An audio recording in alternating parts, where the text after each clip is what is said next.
So thank you again for coming. It is now my pleasure to introduce our first speaker, Dr. Bryn Austin.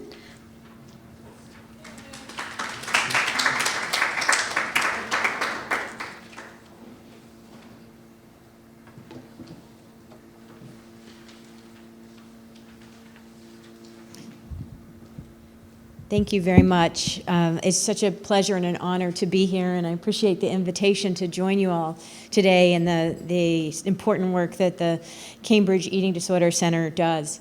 Is the mic close enough? Is it fine? Okay, very good, very good. Just to give you a little forewarning, there is going to be an audience engagement and activity a little bit later, just so you know, but you can sit back for right now until we get to that. First, I want to begin with some thoughts about these issues that we struggle with, that we are trying to find solutions for day in and day out for many, many years. And the folks in the room and all of you, I know, are very dedicated to this.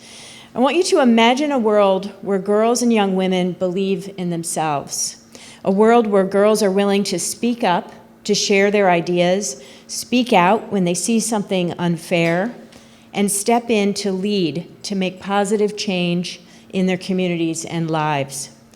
This is a world we all want girls to be able to take for granted someday, a world where girls grow up never questioning that not only are their ideas and leadership valued, but also seen as essential for a community to thrive.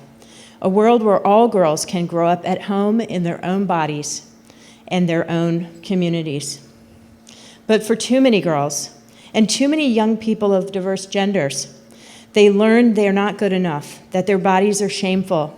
They learn they must spend their days dieting, constantly comparing themselves to society's distorted ideals of beauty in magazines and social media. They learn to take diet pills, which they can buy legally in any grocery store or online in the US and many other countries around the world, despite the known dangers. They learn to be Houdinis, experts at hiding themselves and who they are. Too many girls, too many boys, and too many people of diverse genders are sitting on the sidelines, disempowered and struggling with low self-esteem and poor body image. So how did we get to this place, so far from the world that we dream of? Everywhere young people look, they see images of models held up as the ideal of beauty and status. They are lionized for being trim or buff, without regard to the cost to mind or body of striving for a distorted ideal that is unachievable for most, including the young models themselves. Adding insult to injury, there's rarely any acknowledgement of the advertising photo editor's manipulation of images, which often make a model's image so unlike his or her true form that even their own parents may not recognize them. And weight discrimination is relentless in media, schools, workplaces. It is especially harsh in the lives of girls and young women who bear the brunt of this unfair treatment, but it absolutely affects boys, men, and people of all genders. But like selling toxic diet pills and deceptively manipulating advertising images, weight discrimination is legal in the United States and in much of the world. In every US state except Michigan, it is legal to fire someone from a job or deny them an education because of their weight. How can young people reach their full potential when the deck feels so stacked against them? And my answer to that is with our help. With our help. If we join forces together with youth, with parents and guardians, with community and business leaders, and with policymakers, we can restack that deck. We can move hearts and minds and empower them to believe in themselves, fight back against weight-shaming bullies and advertisers, and join others in changing our culture and our world. The old adage to think globally and act locally is as true for this as it is for other critical issues of our day. Here in Massachusetts, and with the research and training program I lead called STRIPED, and that's the Strategic Training Initiative for the Prevention of Eating Disorders, a public health incubator based at the Harvard Chan School of Public Health and Boston Children's Hospital, we take this adage to heart. We are building a movement through innovative, solutions-oriented community advocacy, and that's where all of you come in. We are working in close partnership with policymakers, including Representative Khan, and the community to bring young people and their champions together to change the culture and change policy to create healthier environments for girls, for boys, and for youth of all genders. Striped is working closely with our partners at the Multi-Service Eating Disorders Association in Newton, and we're looking forward to working with the Cambridge Eating Disorders Center too. We are also working with the National Eating Disorders Association and a number of other community groups. And most importantly, our dear friend and hero, the incomparable Massachusetts Representative Kay Khan. Together, we're leading two parallel and vitally synergistic campaigns. One, to build and activate a coalition of community stakeholders and youth to foster civic engagement and culture change to promote self-esteem and body confidence in youth of all genders.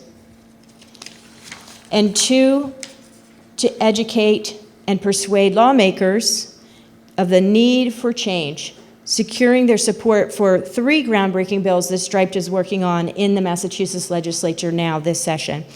The Mass State Legislature began its current legislative session in January of this year, so we're just about a third of the way through the total cycle. And Striped and our partners are working together to galvanize youth, community advocates, and lawmakers around 3 pieces of legislation. The first 2 are being led by our champion, Representative Khan. And the first 2 are designed to, 1, ban the sale of diet pills and muscle-building supplements to children younger than 18 years old, and move these toxic products behind the counter or into locked cases so they're not in the sight line of children walking through stores. And the second bill, the new bill, to reward companies with tax incentives when they pledge to stop digitally altering images of models' bodies' size, their shape, and their age and their skin tone in advertising. A third bill we are working on is sponsored by Representative Tram Nguyen and Senator Rebecca Rausch in the Massachusetts State House, and that is to put an end to discrimination based on weight in education, in employment, and in public spaces.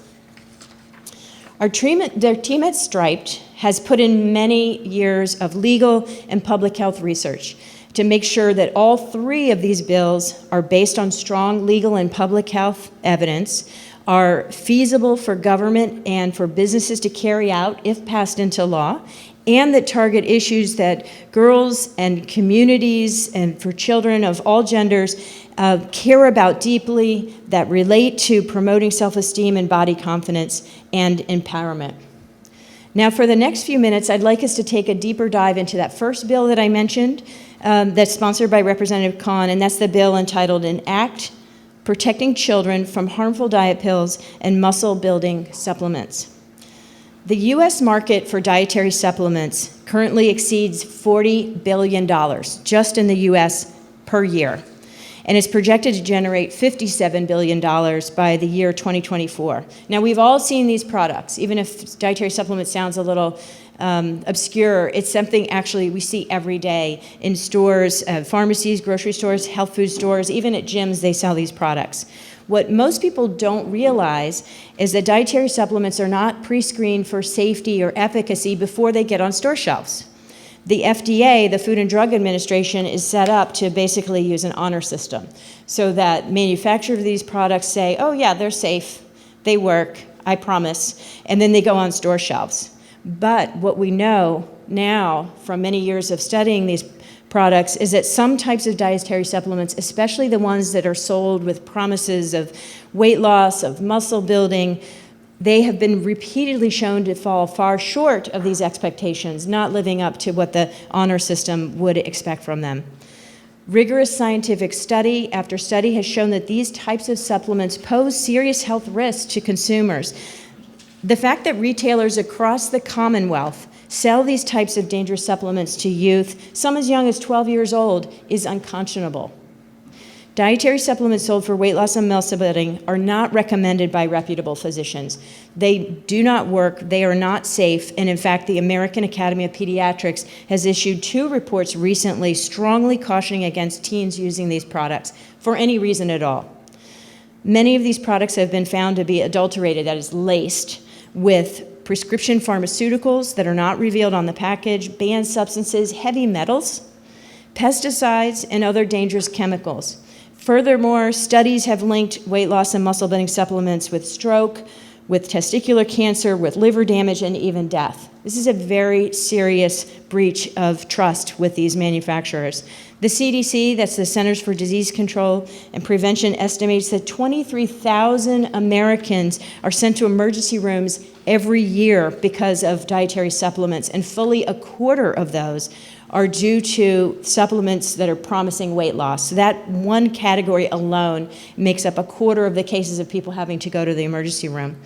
In the US, the rate of serious liver injury has risen 185% in recent years, and a big portion of that is due to serious drug-induced liver injury caused by dietary supplements.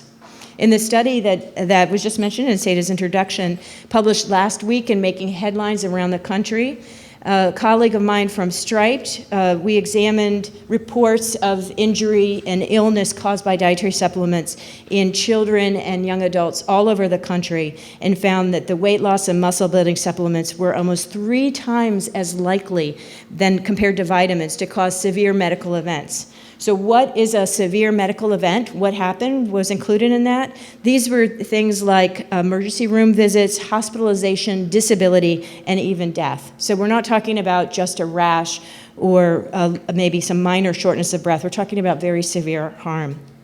So we are worried about these products and how they put people at risk, but we were curious, what does the industry think? What are they saying while all this evidence is accruing?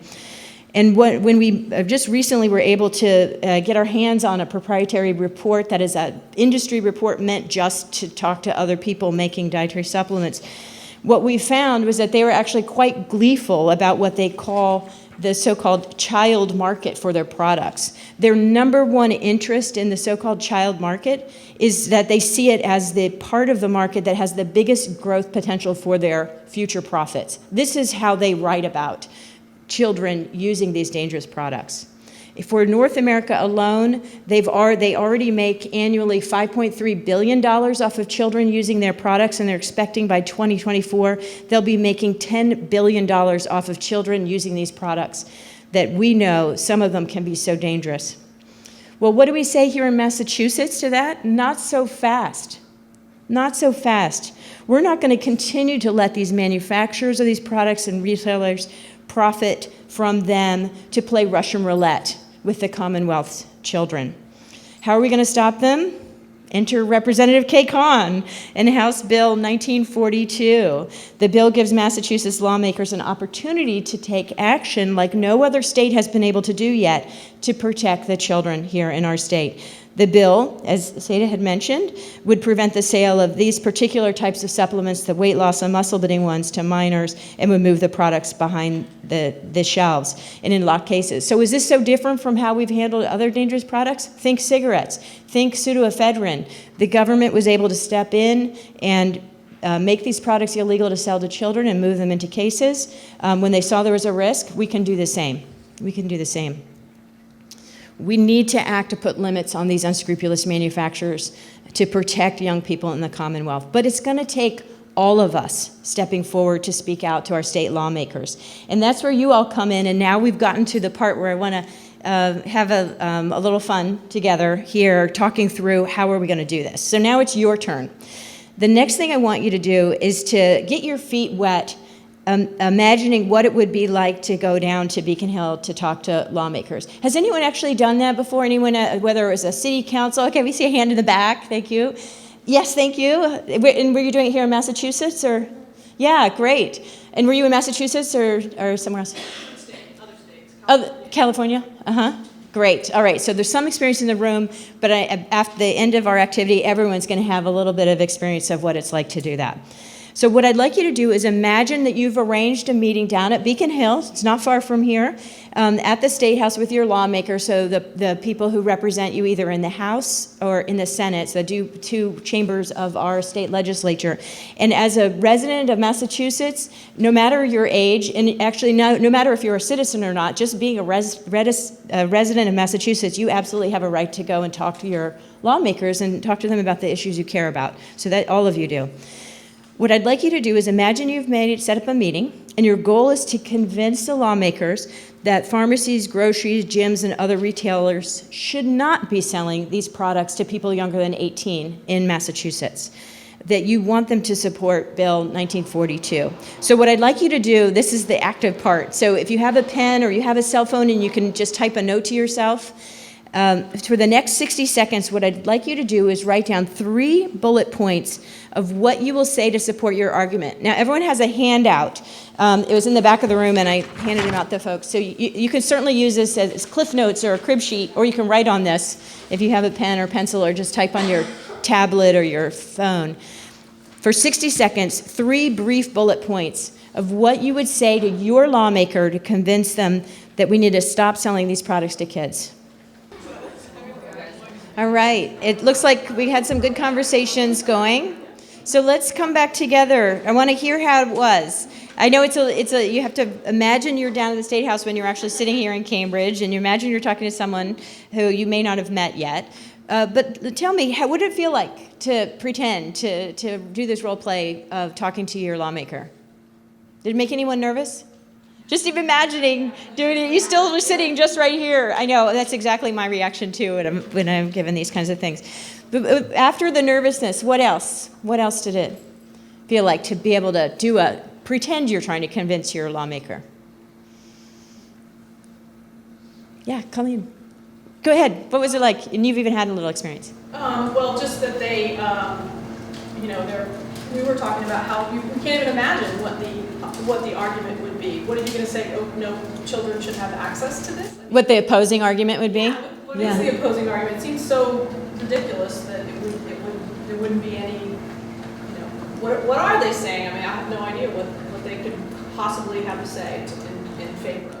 Yeah, well, it seems pretty ridiculous to me, too, that they would try to defend the products. But actually, 2 weeks ago, we did have a hearing at the State House. Representative Khan came and testified, and a number of people from the community came, including a 16-year-old from a high school outside of Boston, got a half day off school, came in, and told her truth. She talked about how the products had been like a siren song to her as her eating disorder was developing. They were so easy to buy. She ended up suffering a great deal from using these products, and then fortunately was able to get the eating disorder treated. So now at 16, she was able to come and testify.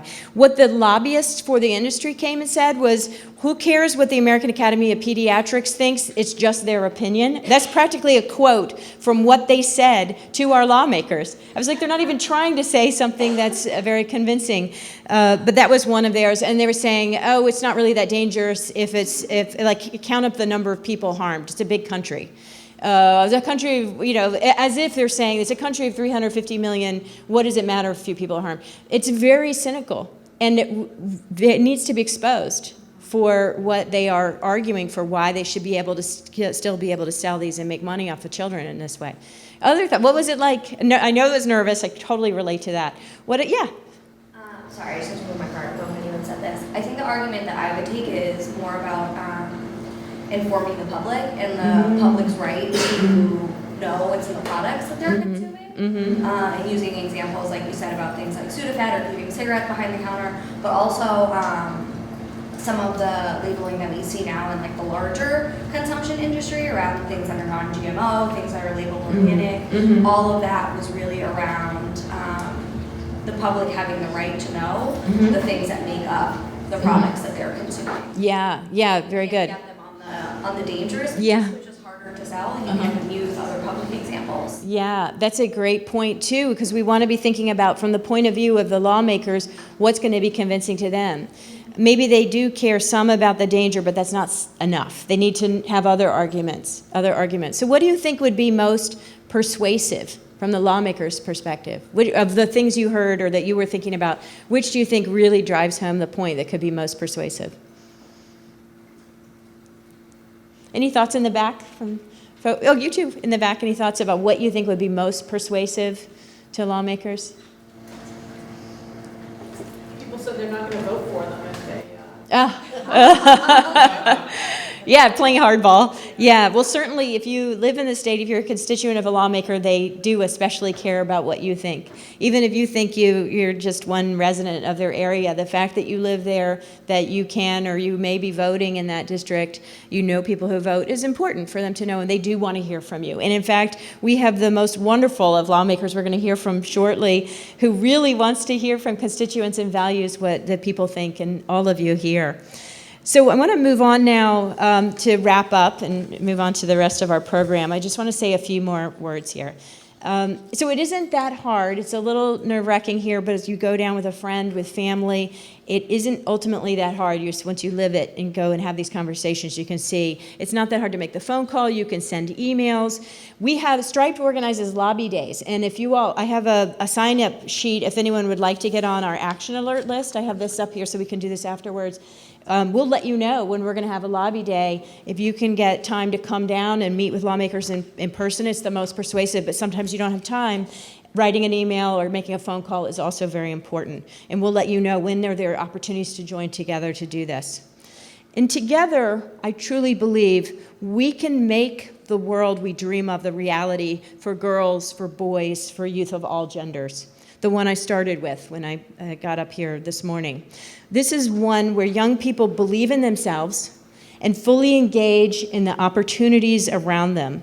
Join us at the State House a little bit later this summer or potentially in the fall, and you can help us do this work together. Come talk to me afterwards. Our goal is to engage youth and communities in Massachusetts in civic advocacy, like we just pretended to do, to catalyze change, because that is how change happens. Together we can make impactful culture and policy change to help young people feel good about themselves, at home in their own bodies, and empowered to lead, like the 16-year-old who came down with us a couple of weeks ago, empowered to lead. Every child should have a chance to reach their full potential, and absolutely right here in the Commonwealth, that's what we're fighting for. So thank you for spending the morning so far with me, and I'll look forward to talking with folks afterwards, and please do feel free to sign up if you want to find out how to get involved in lobby days and advocacy days with Striped. Thank you.